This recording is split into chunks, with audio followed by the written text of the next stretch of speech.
Hey, I'm Vlad with The Verge here at CES 2018, and the phone I have in front of me is the first one to have a fingerprint sensor integrated into the display.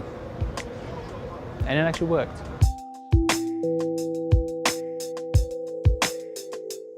So this is the first phone to have the fingerprint sensor integrated into the display. So it's right in this area down here, which is available to use as you would with any other smartphone display. But when you lock the phone and you want to unlock it, it turns into a fingerprint sensor. It works exactly like the capacitive fingerprint sensor you might have seen on an Apple iPhone or Samsung Galaxy S, whatever. But the difference, the advantage now is that you have these ultra-thin bezels, top and bottom on the phone, but you still have the fingerprint sensor right at the front where it used to be, and where for a lot of people it should be. If you have no bezels, you have nowhere to put it. So a lot of companies had to come up with compromises. Samsung's solution was to put it on the back, but way over here on the side, which was terrible ergonomically. Apple's solution was to just forego Touch ID entirely on the iPhone X, neither of which was really ideal. There were many reports that Samsung and Apple were trying to integrate it into the display itself under the OLED panel, and that's exactly what Vivo has done here with the help of Synaptics.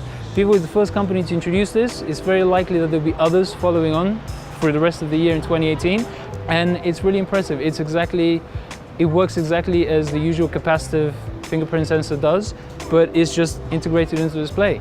And it feels a little bit magical because you're using the display as you would on any other phone, but when you lock the phone and you're trying to unlock it, you put your finger on it and it authenticates you. It does the usual biometric authentication. It's optical, like the previous stuff. Now, this only works with OLED panels because it's optical, and there's a Synaptics sensor down here at the bottom which looks through the OLED dots. This wouldn't work with an LCD because that requires a backlight which would block that recognition. So you'll only be able to find this on smartphones with OLED displays coming up in the rest of this year. The only difference relative to the usual fingerprint sensors is this one seems to be a little bit slower. It isn't quite as lightning fast as something like you would get on the previous iPhones or the OnePlus 5T and so on, but it's tolerably slower. It's not something that really slows you down. Even though it's not terribly well known globally, Vivo is actually one of the world's biggest smartphone manufacturers, owing to a lot of success in its native market of China.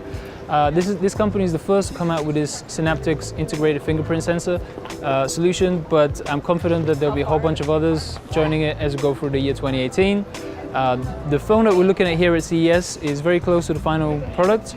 It has an aluminum unibody, no fingerprint sensor on the back because obviously it's integrated into the display itself. And I'm liking the fact that it has a headphone jack, so thumbs up for that. But I'm noticing right next to the headphone jack there's a micro USB port, which doesn't make much sense to me. USB-C is the standard of the future. It's reversible, it's better in almost every single way. And this being Vivo's next flagship and having this brand new kind of futuristic technology, it makes sense that Vivo would give it the full top spec treatment. So this might not be the phone you end up buying with a fingerprint sensor integrated directly into its display, but I'm confident that the technology itself, once you try it, is something that a whole bunch of people are going to want and like, in part because it's so futuristic feeling. You know, it's a technology that used to be on a discrete, separate piece of hardware, now integrated directly into the display. It's seamless and it's kind of beautiful. So for more technology like this, follow us here at CES 2018 on theverge.com and youtube.com/theverge.